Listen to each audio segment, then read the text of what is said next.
Hay peyzgül adaş, lo ben dostum, ma toxtamga bir qol qo'yding ha. Nimki adaş bu? Nim biladi, e'lonning to'xtami adaş, voy biz hozir xili yo'qnab qoldik degan adaş, Urumchi Turknobil o'zimizcha peydi bizga e'lon ishlatgan korxonachilar tanlab shuni uchun adaş kim pulni chiqarsa shuni bilan deyishib Adaş, qo'yma so'ngimiz bek yo'g'on buni. Ha, adaş. Nima maqsadga adaş bu? Qo'y o'stirish mahsulotga adaş. Shunday yaxshi keldigina, bir hafta bisib ichsang, bu yoq 5 soat o'ziga qara.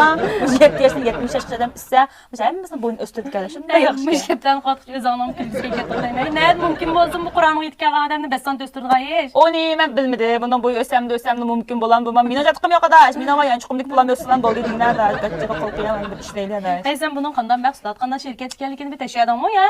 Voy do'stim, men bir do'stingiz bir bozor tashib, emas men faqat dagan pul jimujam shuni tekshirsam bo'ldimi? Ey adaş bunda keskin masalasidagi maras qo'shlanmay majmu buni tavsiya qildim. Sen qiziqkansan-ku.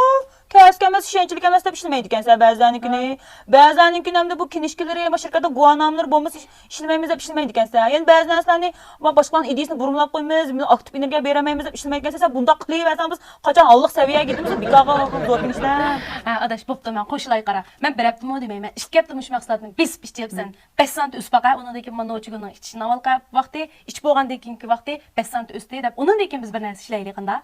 Oda, şu meni qashlatam. Sen bu kelishmamas, ino qamagan Rossiyaga aralashgan bir nechta bir ish bo'lib qolsam deydi, o'lamda bular. Uning ustiga mumkinmi 5 sant üstüme yosh o'tizmagan. Ham o'zim xo'p ko'mgan, boshqalarni xo'p ko'ma deydigan gap bardash. Bu ig'izdan kirdigan narsa. Hamda biz o'zimiz azroq diqqat qilmasak bo'lmasmiki? Hozir hamda bizni aztoq yaxshi ko'rgan odamlar xil jiqiyotidi. Undan keyin biz ashlar nima uchun bizni yaxshi ko'rdi bilamsa, bizni haqiqiy yaxshi narsani ishlaysizlar, aktiv energiyalik narsani ishlaysizlar deganlik uchun. Hamda ashlarni aldab yursak o'zimizga yuz kelamasmizmi-ki, adash? Oğlum qıpqızıl pul tursa degan andaş amne uca. Qandim deyman bulağa amde qilmaymiz deb qo'yaman. Boshqa qilamdilar. Doy amne. Shu.